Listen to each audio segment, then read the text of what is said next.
आज के वक्त में सबसे ज़्यादा हमले मुस्लिमों पे हो रहे हैं।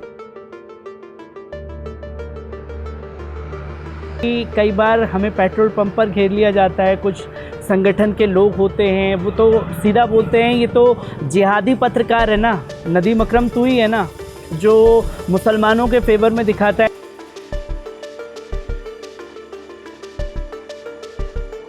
दिल्ली स्थित महिला पत्रकार खुशबू अख्तर, जिनके सुल्तानपुरी के घर में 30 अगस्त को आग लगने की घटना सामने आई थी।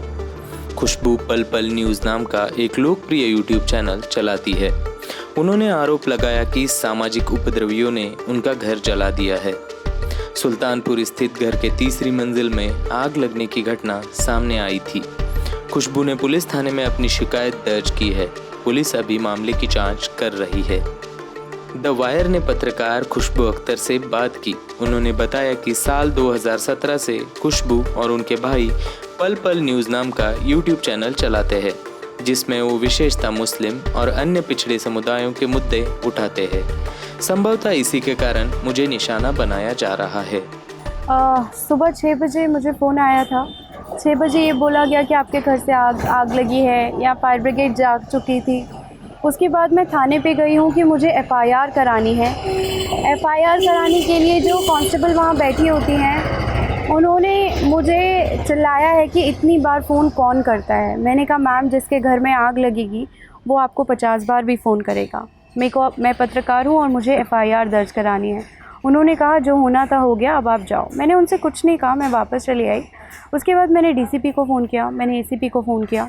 दोनों में से किसी से मेरी बात नहीं हुई। उसके बाद मंगोलपुरी एसीपी साहब से मेरी बात हुई। मैंने उनको बताया कि मैं पत्रकार हूँ, मेरे घर में कुरान जला दिया गया है और मैं लगातार ज्वलंत मुद्दों पर ही काम करती हूँ, जिसकी वजह से पूरी तरीके से मुझे शक है कि मेरे घर को भी इसी वजह से आग के हवाले कर दिया गया है। तो उन्होंने कहा मैं कुछ नहीं कर सकता, आप डायरेक्टली एसएचओ से जाकर मिलिए। तो मैं एसएचओ साहब से मिली हूँ। एसएचओ साहब को मैंने बताया कि सर मैं पत्रकार हूँ, मुझे थ्रेट्स भी मिलते हैं, मेरे काम की वजह से मुझे निशाना भी बनाया जाता है और आज जिस तरह से मैं अपना घर देख के आई हूँ उसकी वजह से मुझे पूरा शक है कि मेरे घर को भी इसी की वजह से निशाना बनाया गया है। तो एसएचओ साहब से जब मैं मिली हूँ वो 12-1 बजे का टाइम था। तब से लेकर करीब 6 बजे तक मैं थाने में ही थी, क्योंकि मैं अपनी कंप्लेन लिख के लेके गई थी और उनसे मैंने कहा कि सर आप इसे कॉपी रिसीव करके दे दीजिए। तब तक उनका यही कहना था कि अभी वक्त लग रहा है। उनका स्पेसिफिक वर्ड ये था, कार्रवाई चल रही है, इंतज़ार करिए। ये बात हमसे कही गई। उसके बाद से लेकर तब करीब 7-7:30 बजे के आसपास जब वो कार्रवाई चल रही है, इंतज़ार करिए, आपको तोड़ देता है, क्योंकि आप अपने जलते हुए घर को देख के आए हैं। अगर मानिए कि मेरे घर में आग लगी है तो जो सामान चाहता वो वहीं जल करके ख़त्म हो जाना था। ये रहता कि चलिए आग लगी है, अलमारी के अंदर ही कुरान शरीफ और रामायण जो है वो जल गई है, पर वो बाहर कैसे आई? और जब वो बाहर आई तो ये यकीन इस बात पर गौर करने का है कि जानबूझ करके इस घटना को धार्मिक भावनाएं भड़काने के लिए इसको अंजाम दिया गया है, क्योंकि हम लगातार इस पर इस तरीके से खबरों को दिखाते हैं। कई बार हमें भी धमकियां मिलती रहती हैं। अभी नूह मेवात वाले इंसिडेंट के दौरान भी हमारी गाड़ियों के पीछे कई गाड़ियां लगा दी गई थी, जिसके चलते हमें हर बार रिस्क लेकर के चलना होता है। पर ये नहीं पता था ये धमकियां जो मिल रही थी कल को वो मेरे घर के आग राख में तब्दील कर देगी मेरे घर को ही। 2015 से लेकर अब तक हमने करीब 20,000 से ज़्यादा विक्टिम्स की स्टोरी को कवर किया है। हम मुस्लिमों की खबरें दिखाते हैं, हम दलितों की खबरें दिखाते हैं, हम ओबीसी की खबरें दिखाते हैं, हम महिलाओं की खबरें दिखाते हैं।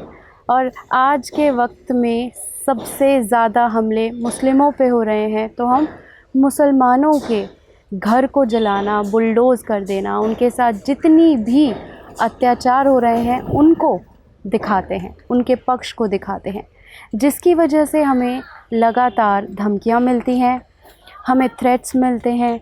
मैं लड़की हूँ, पत्रकार हूँ, मुस्लिम हूँ, तो इसकी वजह से रेप की धमकियां मिलती हैं, जान से मार देने की धमकियां मिलती हैं।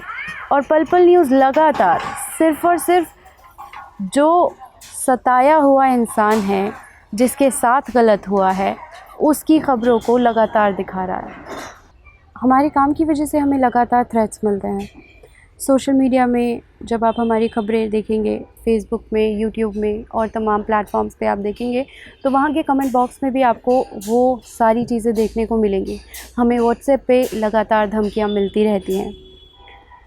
और अगर मैं नुकसान की बात करूँ तो सबसे ज़्यादा सामान से ज़्यादा इमोशंस का नुकसान हुआ है। ये मेरी अम्मा का घर है और इस घर में अम्मा के जाने के बाद हमने एक ग्लास को भी ऐसे उठाकर ऐसे नहीं रखा है, क्योंकि वो मेरी माँ ने टच किया हुआ था। जब आप मेरा घर देखेंगे तो आप देखेंगे अगर तेल की शीशी ऐसे ही रखी हुई है तो हमने उसे उठाकर साइड में भी नहीं रखी है। तो सामानों का नुकसान तो मेरे लिए बड़ी बात नहीं है, लेकिन जिस तरीके से मेरी माँ के घर को नुकसान पहुँचाया मेरे लिए वो सबसे ज़्यादा नुकसान है।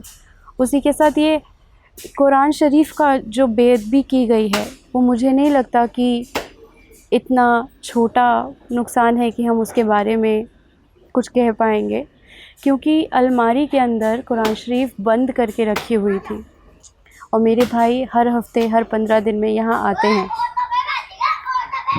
और मैं क्यों ये बात बोल रही हूँ, मैं ये बात इसलिए बोल रही हूँ क्योंकि बाथरूम के पास जब आप जाते हैं तब आपको वहाँ पे कुरान के जले हुए राख मिलती हैं।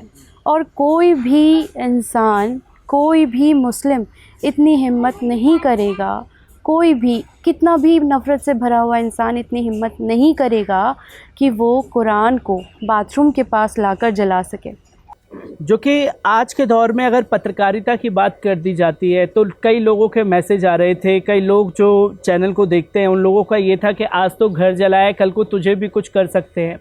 एक हौसला तोड़ने की जो है वो लगातार कोशिशें हैं, पर मैं ये कहना चाहता हूँ उन लोगों से भी कि जो हौसला तोड़ने की कोशिश की जा रही है वो हौसला कभी टूटने वाला नहीं है। हम जिस निष्पक्ष और निडरता से तमाम तस्वीरों को लगातार दिखा रहे हैं वो ऐसे ही लगातार जारी रहेगी।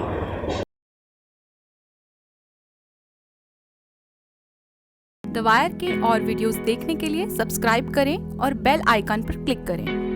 स्वतंत्र पत्रकारिता की आर्थिक मदद करने के लिए डिस्क्रिप्शन में दिए गए लिंक पर जाएं और अपनी राशि चुनें।